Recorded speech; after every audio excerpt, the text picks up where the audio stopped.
ভুয়ো ভোটার কমাতে নতুন দাওয়াই নির্বাচন কমিশনের। 18 বছর বয়সের যারা বেশি তারা এখনো পর্যন্ত কেন ভোটার তালিকায় নাম তোলেনি সেই দিকে নজর রাখছে নির্বাচন কমিশন। আর অন্যদিকে যারা নতুন আবেদন করেছেন তারা যাতে দ্রুত ভোটার কার্ড পেয়ে যায়, সহজেই এপিক নাম্বার জানতে পারে, সেই বিষয়ে কিন্তু পদক্ষেপ নিয়েছে নির্বাচন কমিশন। একবার দেখাই আপনাদের বিস্তারিত।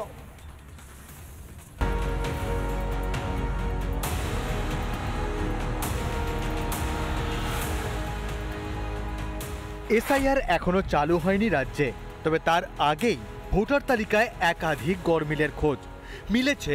একাধিক ভুয়ো ভোটার বা মৃত ব্যক্তির নাম।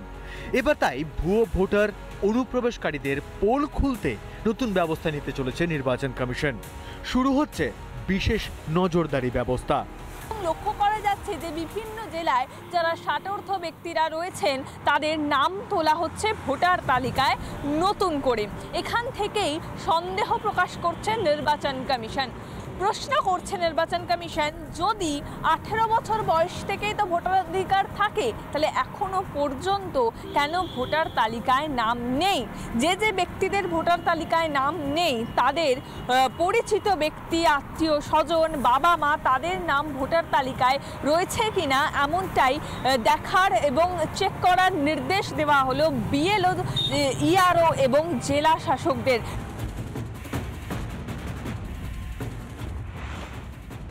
নির্বাচন কমিশনের স্ক্রুটিনিতে ধরা পড়েছে এমন অনেক ব্যক্তি রয়েছেন যাদের বয়স 60 বা 70 বছর। তারা এতদিন ভোটার তালিকায় নামই তোলেননি। প্রশ্ন, এতদিন কেন নাম তোলেননি তারা? এসআইআর এর নাম শুনতেই নাম তোলার হিড়িক পড়ল কেন? 18 বছর বয়সেই নাম তোলার কথা, এতদিন কেন নাম তোলা হয়নি? জেলা শাসকদের এই বিষয়ে নজরদারির নির্দেশ। সমস্ত লিঙ্ক খতিয়ে দেখতে চাইছে কমিশন। খতিয়ে দেখার নির্দেশ বিএলও, ইআরওদেরও। যে এসআইআর এর মাধ্যমে ভোটার তালিকা থেকে ভুয়ো ভোটার বাদ যাবে, তাই ফেক ডকুমেন্ট তৈরি করে তৃণমূল কংগ্রেস এই সমস্ত ভুয়ো ভোটারদেরকে ভোটার তালিকায় ঢোকাতে চাইছে। কিন্তু এইভাবে পশ্চিমবঙ্গের ভোটার তালিকায় জল আর ঢোকানো যাবে না। জল আর দুধ আলাদা হবে। যারা প্রকৃত পশ্চিমবঙ্গবাসী তারাই 26-এর নির্বাচনে ভোট দেবে।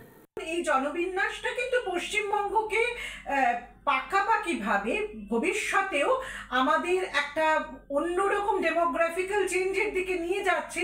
সেই চিহ্নিতকরণের কাজটা যদি নির্বাচন কমিশন করেন তাহলে তো সেটা পশ্চিমবঙ্গের পক্ষে উপকার, দেশের পক্ষে উপকার বলে আমি মনে করি। তাহলে কি নতুন কৌশল তৈরি করছে রাজ্য, যার ফাঁক দিয়ে ভোটার তালিকায় অনুপ্রবেশকারীদের এই দেশের ভোটার বানাতে চাইছে শাসক দল? এটা একেবারেই এইসব খুব হয়তো হলেও বিক্ষিপ্তভাবে বা বিরোধীরা এটা চাপিয়ে দেওয়ার চেষ্টা করছে। এদিকে আরও একটি বিশেষ নির্দেশিকা জারি করেছে নির্বাচন কমিশন। এবার থেকে নতুন ভোটারের আবেদনের ক্ষেত্রে ভোটার শুধু 15 দিনের মধ্যে এপিক কার্ড পাবেন তা নয়, ইআরও আবেদন গ্রহণ করার পর এপিক কার্ডটি কী অবস্থায় আছে তার প্রতিটি ক্ষেত্রে মেসেজ পাবেন নতুন ভোটার। এবার নতুন নির্দেশে বলা হলো এপিক কার্ডটি কোথায় রয়েছে, কোন অফিসে রয়েছে, কোন অফিস থেকে কবে ডেলিভারি হচ্ছে বা কোন অফিস থেকে কবে রিলিজ হচ্ছে, সেই সম্বলিত প্রত্যেকটি মুহূর্তের মেসেজ পেয়ে যাবেন আবেদনকারীরা। নির্বাচন কমিশনের আঁটোসাঁটো ব্যবস্থায় অনেকটাই কমবে ভুয়ো ভোটারদের দাপাদাপি বলে মনে করা হচ্ছে। সৈকত পাল ও মেঘা রায়ের রিপোর্ট, রিপাবলিক বাংলা। নানা ধরনের কন্টেন্ট দেখার জন্য লাইক করুন, শেয়ার করুন আমাদের ফেসবুক পেজ, সাবস্ক্রাইব করুন আমাদের ইউটিউব চ্যানেল। পাশাপাশি অন্যান্য ব্রেকিং নিউজের জন্য অবশ্যই চোখ রাখুন রিপাবলিক বাংলায়।